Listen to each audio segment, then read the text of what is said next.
Hi, my name is Hannah McCoy and I'm a 21-year-old student from Bournemouth University. This is my story about bipolar disorder. For 12 years I grew up in Stockwell living with my mum Bernadette, or Bernie as she liked to be called. Stockwell was an interesting place to live and I grew up making lots of good friends, many of whom I still see today. Before I was born, my mum had suffered with mental health problems.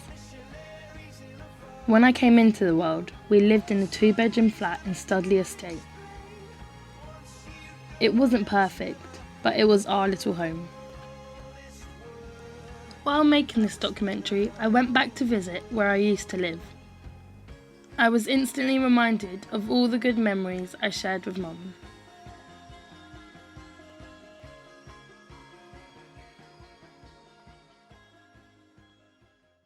I remember the day like it was yesterday when I found out. I was visiting like one of my best friends in Oxford when I got a phone call from one of my cousins asking me if I wanted to like meet her for lunch and stuff in the local shopping centre. And I remember getting there and seeing my cousin, but at the corner of my eye as well I saw like the rest of my family in shops. I started to panic. I almost thought we'd won the lottery or something, but it was only when they came out and sort of sat me down on a bench that I knew it was bad news, and all I could remember hearing was my uncle saying, I'm sorry, I'm sorry, I'm sorry, Hannah. Without even them having to say like the word mum or anything, I just knew it was bad news, and my first reaction was to run, and almost felt like I was in like a movie or something, like running through the crowds, but it didn't feel real, like I wasn't going to see her again.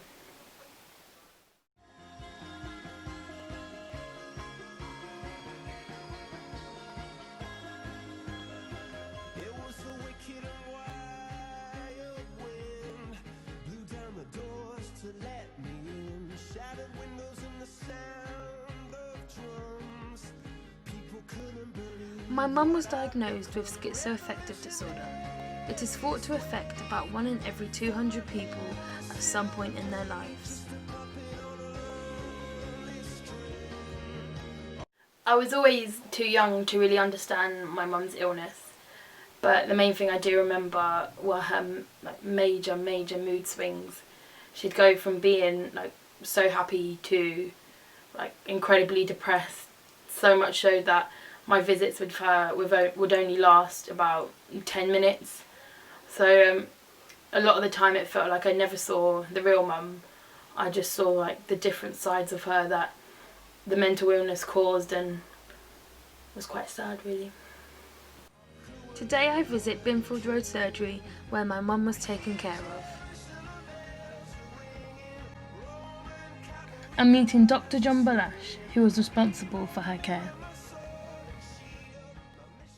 How long had you been involved in the care of Bernie? She registered with this practice in 1994 and all of us looked after her from there.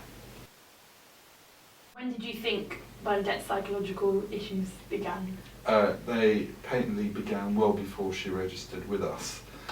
She arrived having had problems in the past, which was obvious from her records and from what she said, and these continued on and off throughout her life. Her physical condition and her mental state, or mental well-being, or psychological well-being, whatever you want to call it, were completely integrally related. So when she was psychologically unwell, she neglected herself and others around her. This is probably the last picture I have with my mum. She wasn't really one for photos, but I haven't really showed it to anyone simply because it's like my last visual memory of her, and it brings back like both good and bad memories because... Sorry. I'll do it again.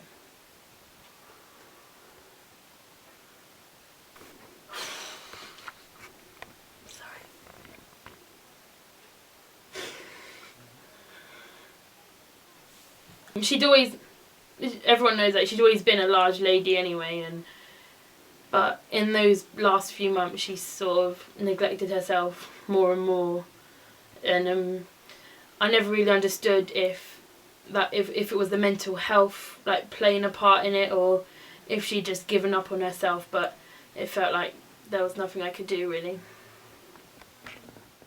I wanted to ask Dr. Balash whether or not her mental health affected her physical appearance. Psychological and the physical were intimately related, and when Bernadette was not well, she used to overeat in a sort of compulsive way, and that in itself made her more overweight and caused her physical problems. I think significantly affected her self-esteem, although she always denied that. Yeah. And she got into a vicious cycle where she didn't want to go out because she was so large. That said, she was very well known up until fairly shortly before she died, because she did get out. Yeah. And everyone knew her. She was a local character, dare I say it. I then thanked Dr. Balash for his time, then made my way to the Maudsley Hospital in South London to see where my mum had been sectioned before.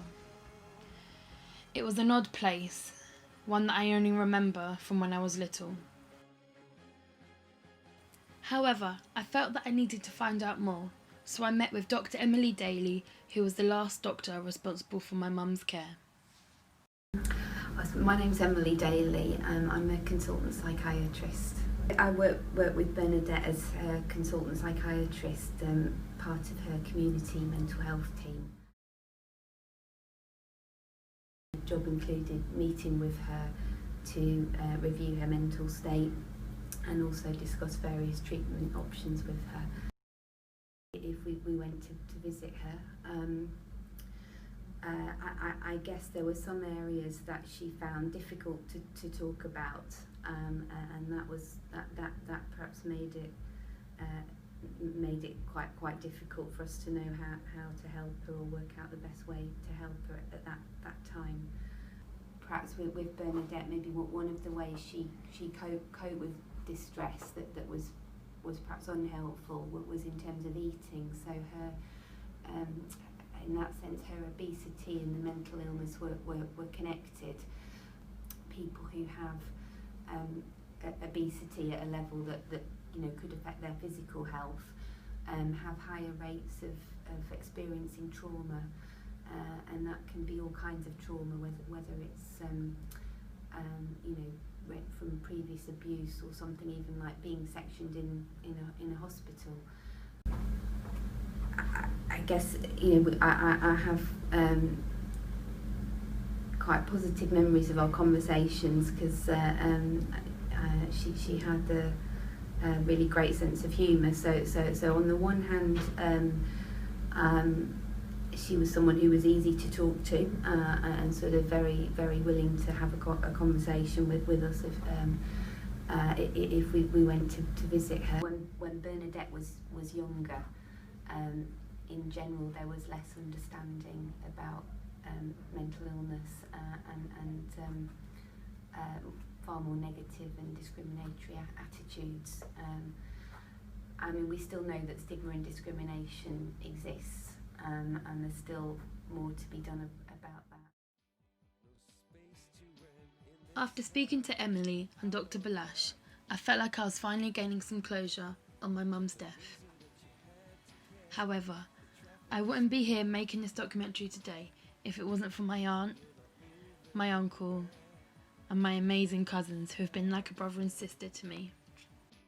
So wherever you may be now, Mum, I just want you to know I'm extremely proud to be your daughter.